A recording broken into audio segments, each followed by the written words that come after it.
আপনার ছেলে প্লাস পাইছে? দাঁড়ান দাঁড়ান, দেখতেছি আমার ছেলে কি পাইছে। এই তো রেজাল্ট কি হয়েছে দেখতেছি, দাঁড়াও। সবাই কিন্তু এ প্লাস পাইছে, এ প্লাস না পাইলে কিন্তু খবর আছে। এ প্লাস আসে নাই। কি এ প্লাস আসে নাই? তুই তো আমার মান সম্মান সব ডুবাইয়া দিলি। এখন আমি বাইরে মুখ দেখাবো কেমনে পাড়ার মধ্যে? এই শুনছো, তোমার গুণধর ছেলে এ প্লাস পাই নাই, পাড়ার সবাই এ প্লাস পাইছে, তোমার ছেলে এ প্লাস পাই নাই। এতদিন আমি খাওয়ার পরে কি করলাম, কার পিছনে এত টাকা ডাললাম? ওই যে পাশের বাড়ির ছেলে এ প্লাস পাইছে, ওর পা ধোয়া পানি খা যা।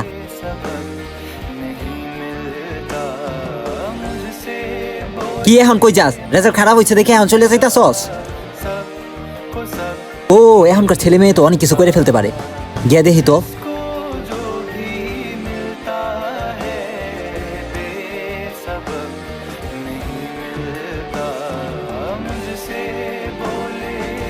রেজাল্ট খারাপ হয়েছে তো কি হয়েছে? একটা রেজাল্ট মানুষের ভাগ্য নির্ধারণ করতে পারে না।